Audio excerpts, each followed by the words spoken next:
if you're using fewer people and you're using AI, shouldn't I pay less? And my answer is, this is like Disney Fast Pass.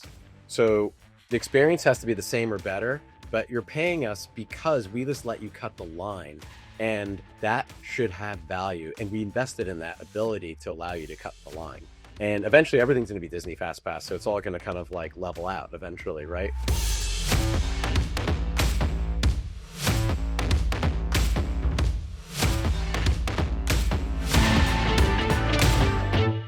Hello, and welcome to another episode of Building Brand Gravity. I'm Ann Green. And I'm Steve Halsey. And Ann, can you believe we're here at the start of our fourth season of the podcast? Some amazing guests over the last 4 years, and it's exciting to see the conversation we already have lined up for our listeners this year. Yeah, I couldn't agree more, Steve. And we have a really great one today. I would actually call it a must listen for any leader in marketing communications, whether you're agency side or on the corporate side. But before we transition into today's guest, I want to hear a little bit about what's been on your mind. What's pulling you into its gravity, Steve? Any news or insights that are top of mind for you this week? You know, what's been pulling me into the gravity this week is really some news and some research that was unveiled at Davos by our friends at Page and the Harris Poll, and they're calling it the 2026 Confidence in Business Index. And it's really focused on what does it take for companies to regain credibility in the Gen AI area? And one of the things and one of the findings that really jumped out to me was the fact that economic impact for everyone, and this was global survey, so economic impact for everyone is now the number one expectation of businesses globally. But only about a third of people actually believe that companies will deliver on that. So this is really creating a big gap between expectation and belief. And this is where we're starting to see trust starting to break down on the corporate standpoint. The research also showed something that we've talked a lot about on this podcast, particularly in the last season, that the confidence curve right now is broken. I have down here more than 70% of the public says they don't really see or understand what companies are doing on the issues that matter most to them. 70%. Which means that good work alone isn't enough anymore. That action has to be visible in a way that can be contextualized and is communicated in the way people are finding it. And that's really where the AI piece came in the research. One of the most striking shifts is how search and generative AI tools are rapidly becoming the most trusted source for learning about companies, especially among younger audiences. So the implications of this is huge for the way that brands show up, how they build authority, how they create credibility. And we're going to go into that much deeper. And one of our upcoming podcasts, we got our friend Rob Yekelek at the Harris Poll. He's going to come back to unpack those with us, and we can talk about what it means for chief communications officers, CMOs, and corporate leaders just trying to navigate trust and technology this year. I love that Rob is coming back again. The research that Page and the Harris Poll do together is always so insightful. So I'm looking forward to digging into that more soon. I myself have a copy of it. I'm going to be checking it out in depth. So from my end, it actually, in terms of what has me in its gravity, I'll speak to another piece of research unveiled at Davos. It's very timely right now as we record in January, the Edelman Trust Barometer. And I always give them major kudos for creating and sustaining this property for, I think, 25 years. I think it's the 25th anniversary. It's super smart and indeed a barometer that shows a lot of change over the years. So this year, interestingly aligned with what you just shared, and I have my notes here, they found that 70% of those surveyed are unwilling or hesitant to trust someone who has different values, facts, problem-solving approaches, or cultural background. So that is 7 in 10 with what they call an insular mindset. That's the term they used. So that's one. Another top line they shared, and this is all available online. Go check it out. I think it's important for anybody in marketing communications to read this survey. The majority of those surveyed also believe it is a problem that people in their country distrust those with differences. And this is global as well. So much that they actively try to make things worse for one another. Everybody sees this as a problem. And so there's global recognition of the issue here, yet interestingly, not a lot of energy for bridging those divides on a personal level, if you go back to the first stat. And then the final top finding they touted was that globally, all institutions have a mandate. And it kind of goes to your question about, are people seeing companies doing good? Do they expect it? What are they expecting? What do they see? But they have a mandate to bridge divides and facilitate trust building. And employers are best positioned to broker trust as they have the best performance scores. Now, you, like me, Steve, may remember way back in the wake of the dot-com days when the top trusted source in the barometer was a person like me. Remember those days, right? Yep. And this was during the rise of social media and the democratization of connecting with others online. So I find it crazy to see how far we've come and how much both person to person and overall institutional trust has fallen. And that employers, who are the perennial them in the us versus them workplace binary, are best positioned to build trust. Well, I mean, it's interesting that it keeps coming down to that, but I guess it makes sense when you can't trust the other institutions. You really hope that that the businesses in your community that you work for are the ones that make a difference. So a lot of interesting parallels between those two studies, which means a lot of opportunities, yet a lot of challenges for the communicators out there. But I think what you're seeing across both of those studies, and it's in Edelman's title, trust, is that same signal. Trust isn't just eroding, it's just really fragmenting right now. And businesses are increasingly expected to step in where these institutions are falling short. To me, what feels differently now is a sense of urgency between the economic pressure, the AI disruption, just sheer information overload. Companies are being judged right now, not just on what they say, but on whether people can find, understand, and believe what they're doing. That's fundamentally different communications challenge than it was even a few years ago, which I know you're going to get into with Aaron. Yeah, and the AI of it all is core to what we're going to be talking about, but it has a lot to do with society, business, trust, et cetera. So this is definitely a good segue to move on to today's guest. He's a longtime agency leader. We've known him for years. An AI SaaS pioneer in the comms and marketing space, which is very interesting to hear his observations on that. And now he's back on the consultant/agency side as a senior innovation and AI leader. Very interesting role that he's stepped into. So I'm speaking to the one and only Aaron Kwittken about this critical time in AI enablement for both agencies and corporate side marketing. There's lots and lots to unpack here, folks. Lots of good, actionable advice and some hot takes, which I very much enjoyed. So without further delay, here is my conversation with Aaron. So I'm delighted today to be joined by an old friend in the industry, Aaron Kwittken. He has been around. Welcome, Aaron. We're glad to have you here today. Thanks. I think I take issue with old, but it's fine. I am.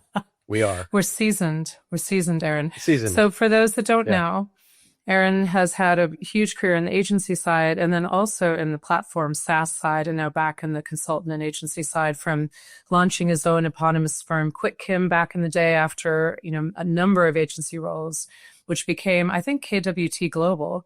Sold that, then launched Profit, which I think may have the distinction of being the first AI-powered SaaS platform in our industry. Is that right, Aaron? Yep, you got my Venmo. Thank you for saying that. I appreciate it. Thank you can for flex the for prompt. me. Yes. Thank you for the prompt payment. I appreciate that.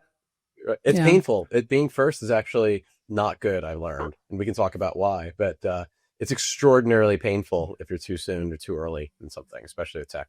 Yeah, I mean, being the pioneer, it sounds great, but it comes with some knocks and trying to open that territory that's never been opened before, and the mindset too. And now having a very big AI and innovation role at FGS Global.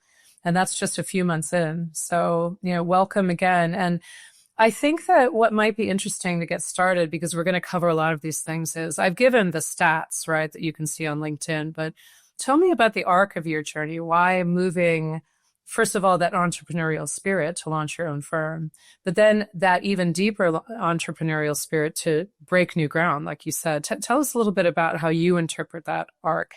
Yeah, I mean, I've been in the business for more than 30 years. I guess I'm going in my 33rd year, and started off in public affairs and crisis in DC back in the early 90s. And it's interesting when you start in crisis, especially if you're an adrenaline junkie.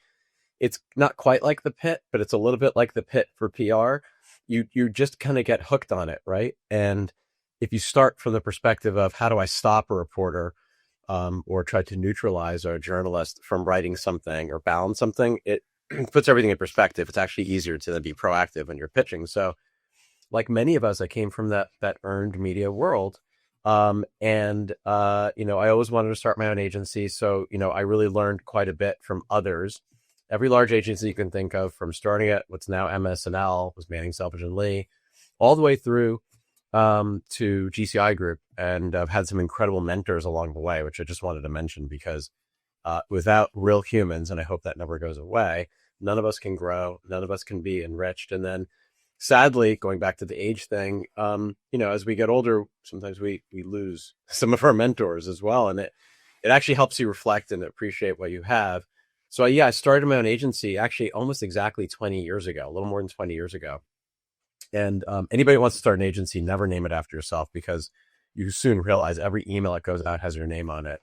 And not everybody necessarily is good, right? You're going to have good, mediocre, and you're going to make some mistakes. So anyhow, we did change it to KWT Global. I ended up just having my own thing for like 5 years. I sold it to a company called MDC Partners. And the reason why I sold it, this is important, so quickly, is because back in 2010, social and digital, we weren't calling them influencers yet, was kind of on the rise. And if you recall, there was like this fight between kind of the ad and creative shops and then the PR shops, who's going to own social. And because PR agencies, firms are so resilient and we're so agile, I like to say that we won. We pretty much won. And I think it was easier for us because we saw a front of the house opportunity to monetize social and to grow our practices and really be like the pointy end of that spear for integration, right? Integrated campaigns. And we're actually at that moment again now, but this time it's called AI and it's both front and back of the house. And I'll talk a little bit about why it's more complicated. So, I stayed at the agency, which most people don't, for a number of years after selling it, all the way up through in my agency role until 2021. Back in 2019, I was kind of ready to leave. MDC, admittedly, and also publicly, was having a lot of problems with liquidity. And long story short, is they ended up merging with Stagwell, which was founded by a guy named Mark Penn. I was ready to leave. Mark's like, hang out. We need some bright minds. I don't know who he's talking about at the time. And to stick around. And, ultimately what Stagwell's mantra was, how do they transform marketing through technology? So I was kind of intrigued by that. At the time, I'd been working with a company called Dataminer. Dataminer is now, I guess, 15, 16 years old. I think they were really the OG around triangulating social media feeds to validate what was happening in the digital world, in the physical world, through digital feeds, with the UN being kind of their main client, and then the public sector, financial services, and media organizations. And they originally were actually 10% owned by Twitter, now X.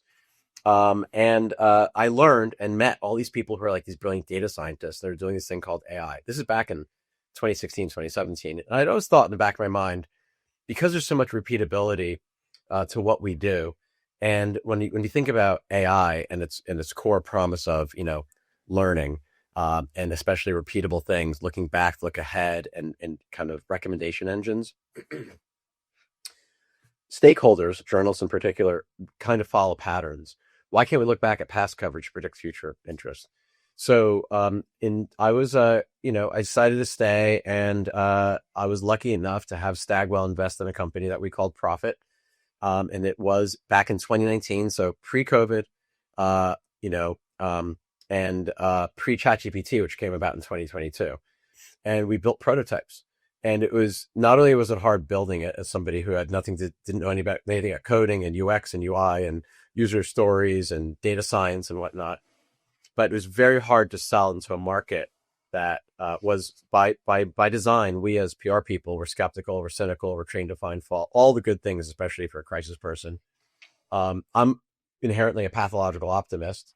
And I had a couple of, and actually your firm was one later on, some really great early users. P&G was one of them, and it helped us kind of grow it. And it wasn't that headwind that we had didn't turn into a tailwind until ChatGPT came into the market. even though we weren't doing generative, we were doing predictive AI. How do I know which stakeholder is going to be interested in my narrative? We then made generative part of it. How do I make that narrative more interesting so that stakeholder would engage in my content? And the reason why I did it is because in 2019, 2020, I had this holy shit, real deep existential moment where I literally thought, I absolutely believed that we were facing the beginning of extinction, or at least major transformation as agency people, because I thought AI had the power to fully commodify what we do, or at least up to 80% of it. And that people who are always nipping at our heels, our competitors that aren't real, our day-to-day competitors, but consultancies and ad agencies in particular, media shops, they would use this to further commoditize what we do and then kind of creep into our scope. So I thought it was going to be very DIY. I thought SaaS was going to take over. And it did for a small while. And then I realized, having competed against, Meltwater and Buckrack and Cision, these people are just salespeople. At the end of the day, the technologies that I was using would eventually be accessible and ubiquitous and available to all of us. And the major moment over the last year that I think shifted the power from SaaS to service to us, the consultants, is Agentic and the Agentic revolution. And the fact that the unit cost of actually building infrastructure, whether you're going to, roll the dice and use DeepSeek from China or a different LLM, it's all going to come down. And you don't have to be a technologist necessarily, or a developer or coder anymore, to be able to build AI into your workflow. And actually, instead of having a username and password for decisions and muckracks and meltwaters and I don't know, peak metrics and Blackbirds of the world, you're either going to be buying their agent and it's going to live in your work environment, or you're going to be buying data from them. It's either API or agent. It's no longer going to be username and password. That's all going to go away.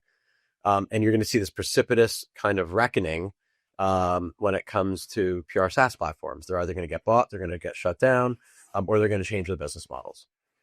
So I joined FGS Global 5 months ago because I saw a great opportunity to work with, I think, some of the brightest minds when it comes to high stakes stakeholder comms, right? Lobbying, public policy, government relations, crisis, M&A, you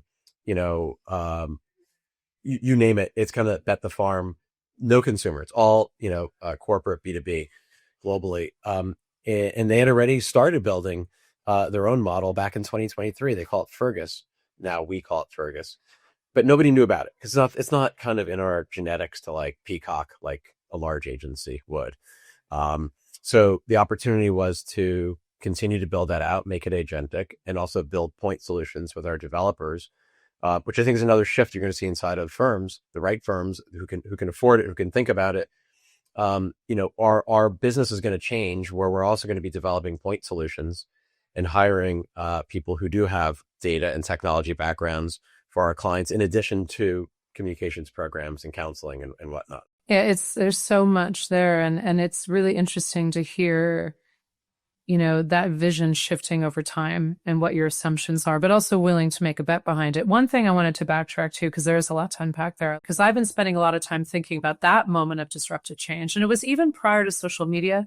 It's really about writing to the web, that moment of WordPress and TypePad where you didn't need to know HTML code. I mean, that was really the first thing versus today. But talking about what's the competitive set, who's going to own something, quote unquote. And I think one thing that's been very interesting about our field versus some of the other companion groups within marketing, and obviously a lot of our firms are very integrated now, is we've always been in a multi-stakeholder mindset. And that was really critical for organic social and paid social, to see all the stakeholders, the full corporate narrative, the ways in which that shifts depending on the audience versus more of a campaign mindset, where it's like, well, we're going to do this thing at this time to this one audience. And I've been thinking about that today too, because the AI of it all and all the pieces that we'll peel back in this conversation, like you said, where is the data sets that are most relevant that help you create things? Where are those audiences? What are those channels? How discovery is changing? I think it's a huge moment for us. And like you, I've been spending time asking myself, how existential is this? I think it's pretty existential. But it's also then, like you, that's why I wanted to talk today. What is that advantage we can have, and how do we think about things like Agentic and others in ways that are going to be productive moving forward? A little while ago, when you and I were talking, maybe like 2 years ago or something, you talked a lot about the bets Profit was making on predictive AI and then the rise of generative with ChatGPT. And at the time, and this is a while ago now, you were very much like, there's a real difference here. Predictive is more of the thing, and we need to spend more time. And that generative obviously blotted out the sun because it's like a magic trick. But to me, it was indicative of the fact, and you've heard me talk about this, that there's such a flattening of AI and such a lack of precision in speaking about it. And what are we talking about? So when you think about different types of artificial intelligence and machine learning, how are you thinking about that today? I feel better about the generative, in part, again, going back to agentic. And the reason why is because the reason why generative was so sloppy and created so much slop and blotted out the sun. I love that. I'm like, I might have to steal that. Yeah. At first, this was like a weird kind of magic trick type thing where everybody's like, wow, it was like novel. And then we're very curious, but then not many people really converted. They're still kind of playing around with it. I think this is the year of enterprise AI. I think this is the year of ROI, if anything, finally. And I even have a chart that I've started in 2022 that I've not changed that would show that this is the year. And this is the year, just saying. The reason why I was hallucinating is because there were so many voids, right? But because you can now deploy agents to go out and get multiple sources across the entire web, not just from one LLM, but to potentially 7 or 8 LLMs and different sources. And you can even weight, hey, put more weight on BBC or Factiva or S&P or AlphaSense, right? You can weight them now. Because you can do that, you have less hallucination, you have the greater fidelity of your data and greater facts, right? Greater validation of what you're doing. And because you have memory and reasoning, now it's learning Anne Green.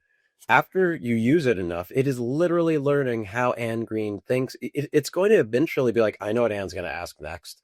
It's kind of like that spouse you've been married to for 30 years. She's not next to me right now, but she was earlier. They know, like, you can actually have the conversation back and forth. It's going to be like that, right? And, for us at FGS, we've built this platform where eventually I was just on a firm-wide call yesterday, and I said, this is your second screen. If we all work in 2 screens, Fergus is your second screen. And the fact that you can actually talk to this agent and give it 6 or 7 different things, as opposed to one thing by one thing, and it's going to actually go back and forth, and then it does its thing while you do other things, that's not incremental. That is, I think, the single greatest development and probably the most consequential that we've seen since the invention or at least the mainstreaming of ChatGPT. I could not agree more. And I think what's interesting is it's a mental switch too for people, right? So I've always said that to me, and I'm interested in your point of view on this too. I think one of the biggest challenges of adoption and upskilling, first of all, as a society, we talk about upskilling all the time. We do a terrible job at it. We don't really invest in it at all. I mean, it's Ezra Klein talks about this. Many people talk about it, right? So we can say upskilling, but what does that mean? But I think one of the biggest challenges I'm seeing right now to adoption on a broader level, and I'm talking about like within an agency environment or a client environment, et cetera, is just people being able to interrupt their own workflow and sort of thinking about things in a new way and asking themselves, is there a new way to do this?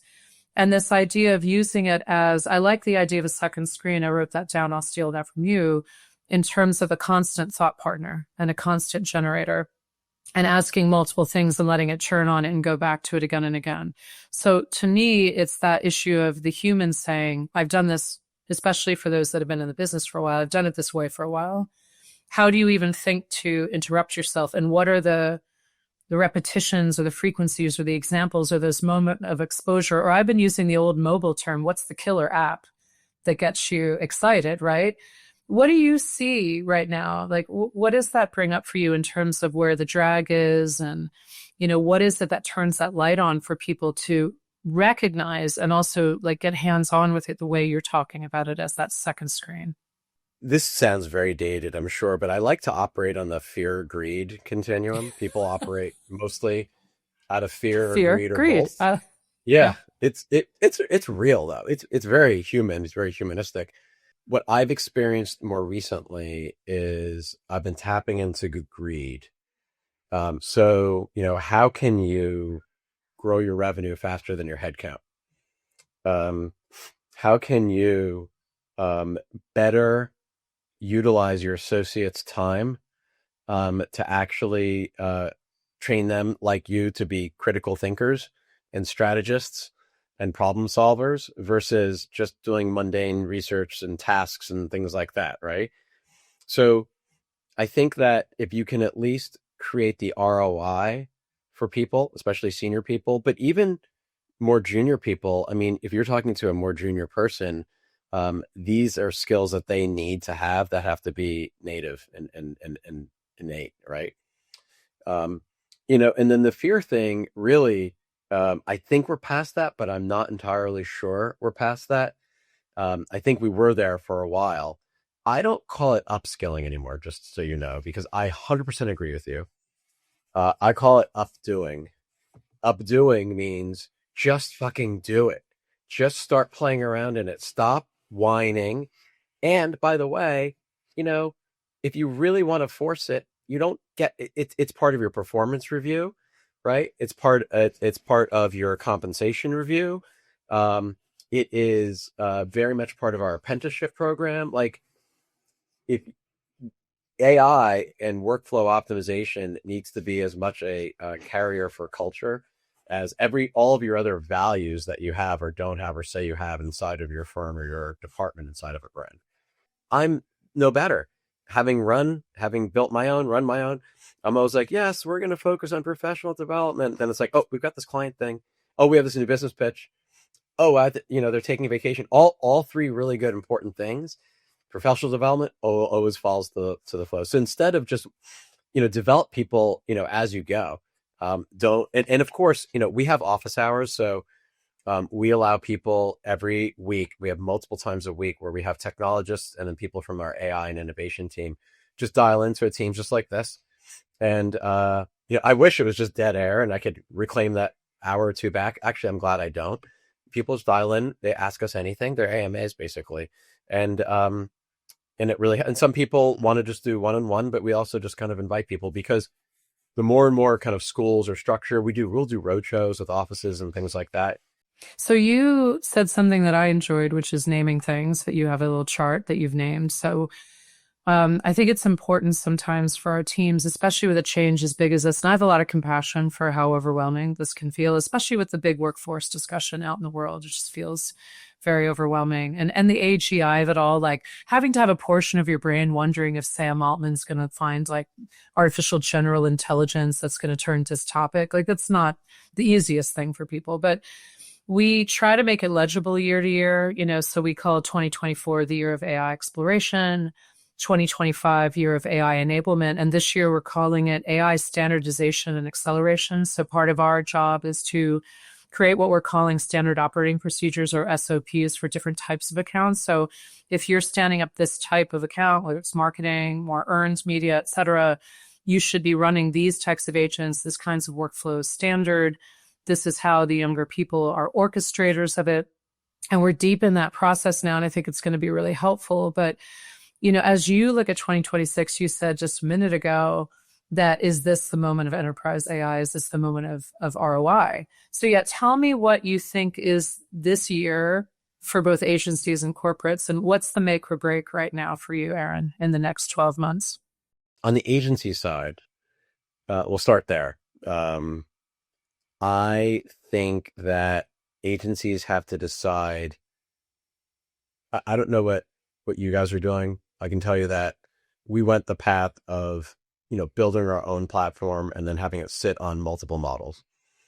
So that requires having, we have a labs division and there are 50 to 60 developers, front end, back end, UI, UX, QA, data scientists, and we had to build kind of infrastructure. That same team also builds point solutions for clients. They pay for themselves, honestly, but still, their large role in this world is contribution margin. It's optimizing our workforce and making us do things faster, better, faster. And the make or break for me actually is making sure that, because we're very disclosed, very transparent with our clients when we use our systems, because we use our systems for everything. And the make or break for me is the moment that a client comes to us, and this goes for everybody, it's cold comfort, and says, well, if you're using fewer people and you're using AI, shouldn't I pay less? And my answer is, this is like Disney Fast Pass. So the experience has to be the same or better, but you're paying us because we just let you cut the line, and that should have value. And we invested in that ability to allow you to cut the line. And eventually everything's going to be Disney Fast Pass. So it's all going to kind of like level out eventually, right? But why in the world were clients paying us or anybody by the hour to do things that take a long way? So the make or break is moving from hourly to fixed fee, from outputs to outcomes. That's the make or break. Whether we like it or not, that is where it's going. And instead of waiting for it to come, we need to get out ahead of it. And that's definitely what we're doing. And I think a lot of firms are doing the same thing. It still requires people enter their time, by the way. It doesn't mean time entry, because you still have to know where they're spending their time. You need to know your cost basis. But what's really fascinating for me is then figuring out, you're able to now actually put a value on the agents that are working alongside of your colleagues to help them be better and faster at what they do. So that's the make or break. The agencies that are going to optimize AI the best, I should say, in the best way, are going to sit on top of multiple models, be agentic, move to fixed fee. That is very make or break, and hold the line when it comes to pricing, because I could feel procurement breathing down our necks right now. I know it's going to happen. I know it, because that's their job, and it's misinformed and misguided. So it's incumbent upon us to empower our clients. And then the second make or break is, how will companies use this, and what will they decide to keep in-house versus send out of house to us? So we like to whine about media monitoring, right? It's annoying, but we still make money on it. Whether or not it's AI enabled or human enabled, or it has to be a little bit of both. But, if you're, head of comms for a big corporate, Caterpillar, just using an example, they're not a client, right? Can I say them? I'm just making them up. Does it make sense to just, do that in-house and hire, have a young person just manage it for you instead of 5 people doing it at an agency, whatever? It would be less. So there are certain things that there might be take back moments that come out of our scope, which might be perfectly fine. There are also other moments where, if I'm a brand, I'm like, yeah, I don't really want to build this myself anyway. There's certain things that my company is going to be doing that I'm going to probably be plugging into, because I have to deal with IT now. And that takes a long time, and IT doesn't really know our business. So that they're going to be slowed down by IT, which is our opportunity to say, actually, let us do this for you. We'll optimize it. And we'll be able to work faster for you. So that's going to be a make or break. I don't know where we're headed. It's going to be a little bit of a mixed bag. And on the client side, they're not quite there yet. They're not ahead of us yet. But if we don't continue to move fast and at least have these open discussions with them, the conversation isn't going to be, we're looking at a different agency, or sometimes we just need a change. Or, we're going to go into review. Actually, the competition could be, we're going to take this in-house, right? They've said that before, but now they might have more impetus to say that. And that might be the mandate inside. I just don't know. That is kind of a scary moment. Yeah, and I think that is something we all need to be thinking about really seriously, because I do see a lot of corporate teams, really digging in and making progress. You and I and our peers are circulating in similar venues and talking to CMOs and CCOs. And I do think that this question of the internal activation, where there's legal, regulatory, IT, there's a lot of layers there. But I really liked what you said, Aaron, about how can you build a structure, however you approach it, that's a bit agnostic about which models you're going to use. One of the things you and I have both seen, and this from the SaaS side too, is whenever there's new developments and technology and platforms, the pricing is challenging, for agencies over time. They're expensive. There's a proliferation of competitors.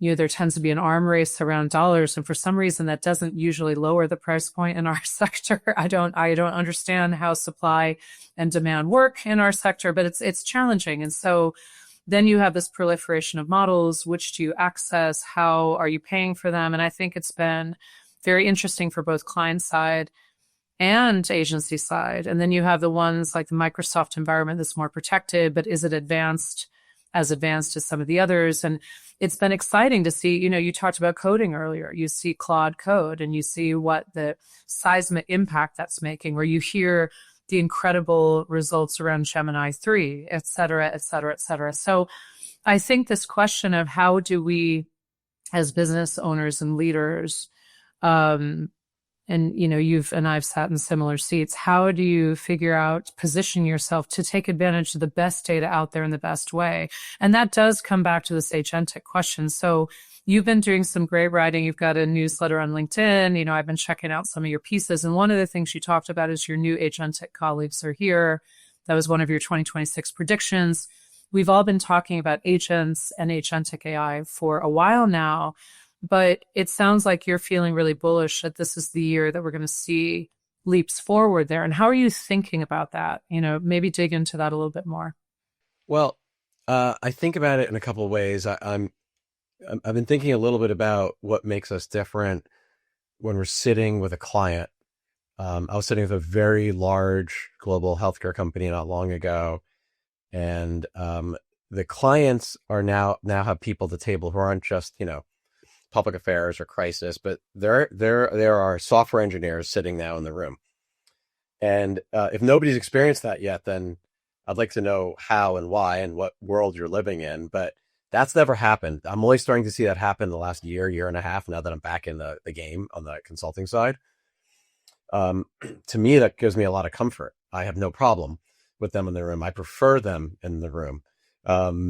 Because the conversation always goes back to data, and where are you ingesting your data and how can it backstop your instinct? So the asks I'm seeing and we're getting are, we're big corporate. We can't move so quickly overnight because of all the restraints that you just talked about, right? We've worked inside a Microsoft environment. We have these IT people, we have the InfoSec people, whatever. But can you help us with the right permissioning? Take all this data that's coming in and make sense of it, not in some stupid fucking PowerPoint where you have a designer, but literally build an ID graph, ingest all this data, and then give us the ability to slice and dice it, look at it different ways to help inform our comm strategy. To me, that's super exciting. I think that's where consultants can be very powerful. But it does require an investment in technologists or a tech partner. So if you're a smaller firm and you don't want to hire people who do that, you need to partner with another firm that's a technology firm and they do some sort of revenue split. And I think that's fine. That's what I would have done if I was a smaller agency. And the moat for us, all of us, not just agencies, is what I call adoption velocity. It is not the technology itself, because it's becoming pretty ubiquitous and pretty accessible. It's how quickly are you adopting it and deploying it? How are you staying on it? There are agents that you can put into your environment, agents that will help you with, GEO or AIO, whatever you want to call it. I call it GEO. There are agents that you can build for around threat detection that are different than media monitoring. It's okay if you have a dependency on an outside company for that agent. That's okay. The real value is how you deploy it and integrate it into your workflow. And your spend might actually be the same as what it was before, but it's different. It's just not username and password. It's controlled in your environment and you're directing it. So I think what we're looking at is making sure it's seamless and frictionless, and it truly is inside of your environment, as opposed to having to log into 6 or 7 different apps or websites to get what you need. So that's what I mean by that. The second screen, everything should be there for you. And then how do you deploy that for a client, or how do you build that for a client? And I think that we need to start thinking like a little bit more like an Accenture. The agencies of the future are ones that are both service, but also we can actually build things like Accenture can build things. You actually need to start having real engineers, software engineers on staff, or through a partnership. Yeah, I think you make some good points there. I mean, you talked in your predictions article that you put out recently about what does it mean to move from an emerging technology to a fundamental infrastructure? And I do think that, if I'm interpreting it right, is very key to what you're saying, that it becomes that we've been talking about, Steve Halsey, one of my partners, has talked about, he used the metaphor of corporate narrative as an operating system, where, and I think this idea of an operating system, understanding where the data is coming from, what you can do with it, what channels you're using, what the audience mix is, what you're trying to do with it. I think the other piece is also where the counsel and the true expertise of humans comes in on top of that to interpret and share. But when you talk about fundamental infrastructure, am I interpreting that right when I hear you discussing this change that's happening?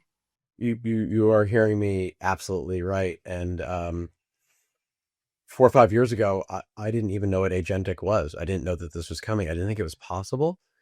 And we can thank Anthropic or Claude or Anthropic really for it, because they created the MCP protocol.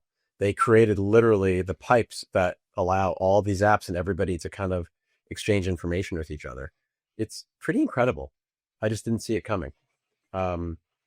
What I don't know, and it doesn't keep me up at night because it also kind of excites me, is what's that next aha moment? So we saw GEO, we saw agents, we saw GEO, because that has to do with discoverability. We care about how our clients show up, right? That's part of our job, and showing up right in the right places. You and I talked about this offline a little bit because I don't have an answer for it. I hate to address things I don't have an answer for, at least thoughts on it. I think it's fun to do that right now at this moment. So go for it. Well, let's do it. So data visualization, AI data visualization that is out of our control, and what that means for brands and reputation. So again, they keep coming back to Gemini. Gemini is the first, but not the only. The rest are going to follow, where now search queries, they're going to start building charts and graphics and doing like these little infographics around your search query, which basically could replace a website. So people aren't going to go to websites anymore. There certainly aren't, but it doesn't mean you don't need it, because this needs to be your single source of truth. And then how does that rank ahead of, or at least alongside of, a Reddit or Wikipedia, which also indexes very high across LLMs? So it's going to help. It's going to force us all to rethink what's the value of a website. Where does design that we own sit inside the world of reputation and brand and narratives and whatnot? And how do we take control, or at least participate in that conversation with these LLMs to make sure they're representing us in a way that maintains our integrity, right? I don't have an answer yet. I'm not sure I know yet. But that is like scary. No one's talking about it. No one's really talking about it in the way that we're talking about it right now.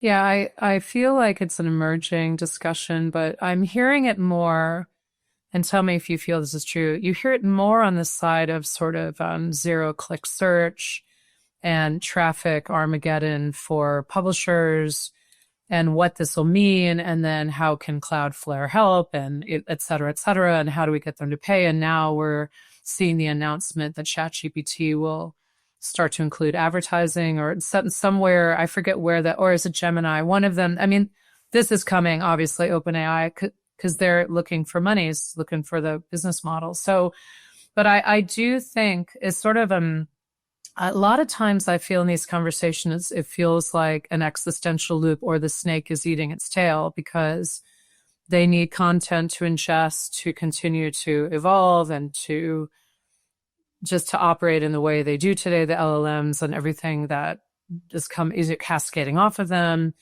That content needs to be out on the web largely. They've pulled in all the other corpus of data that they probably can at this point, maybe.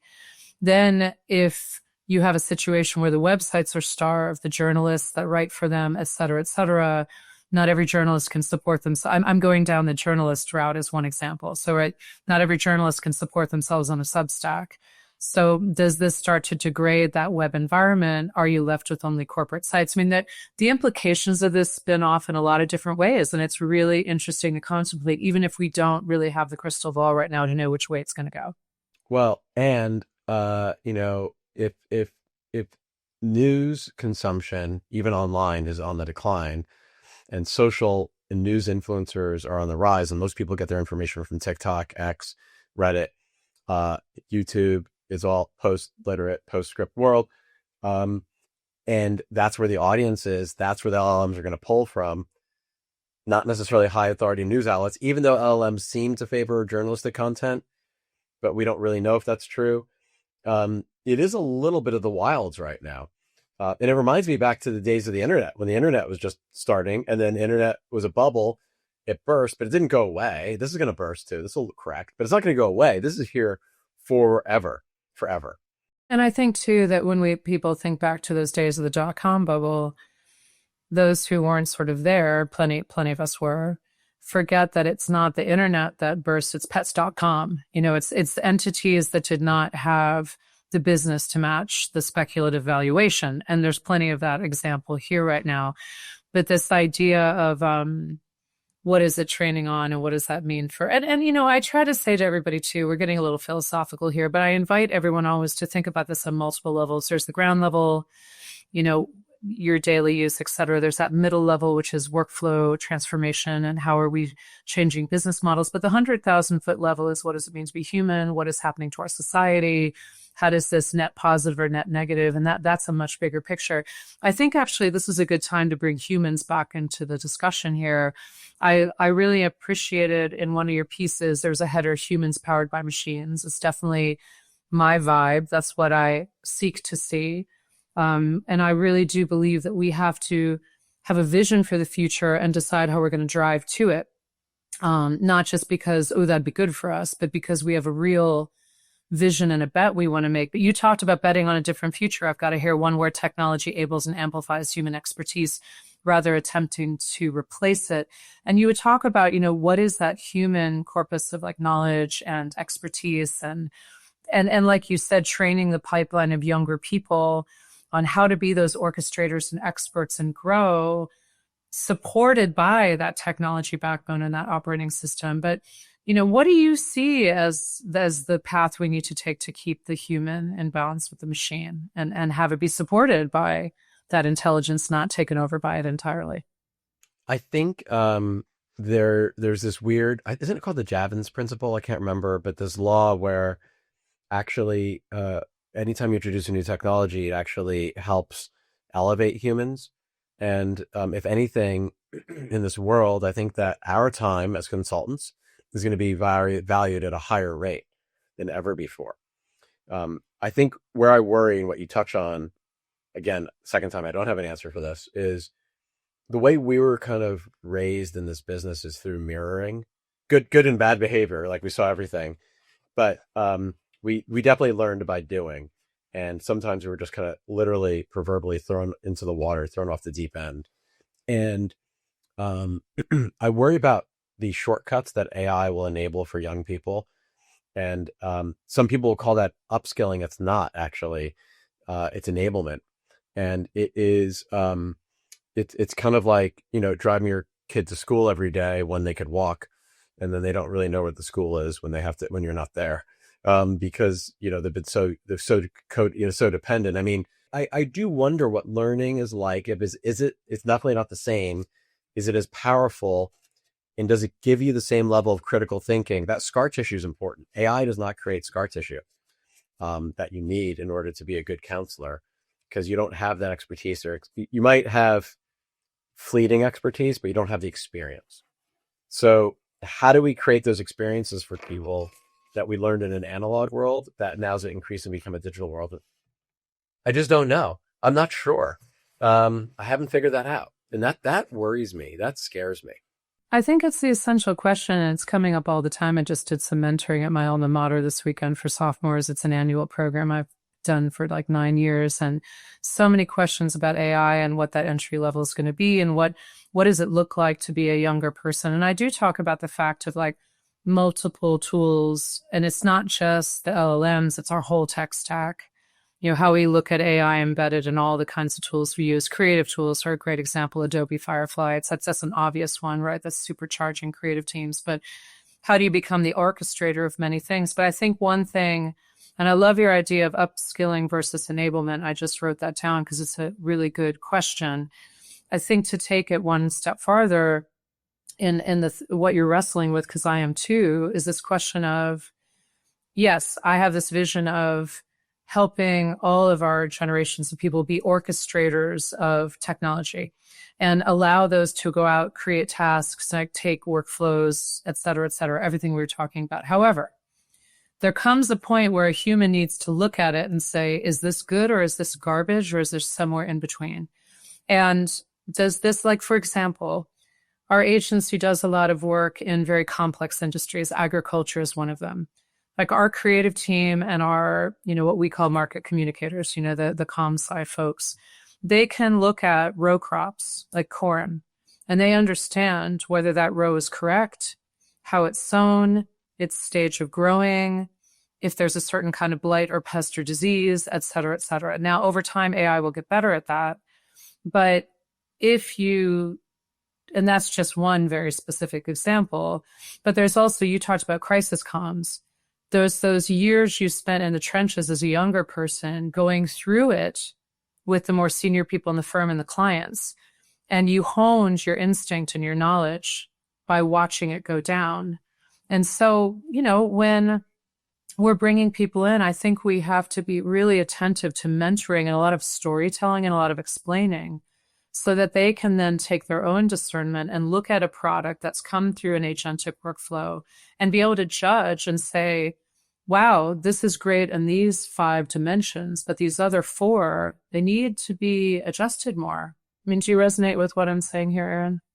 The area that's probably hallowed ground that AI, at least in the next 3-4 years, cannot displace or replace is in crisis comms, because there's so much variability when you I just think back, when you get that call from a reporter that says, start with, a source tells me, or I hear whatever. AI can't tell you whether or not you're falling into a trap, and that actually, if you comment, you're giving them the story. Whereas if you don't comment on the record, they might not have a story. So here's kind of like the cat and mouse game you need to play with that reporter. AI can't tell you that. My experience of 30 years of having been there, done that, getting burned, having some success, that's what's going to tell me how to do it. And that to me is a great example of experience that can't be replicated.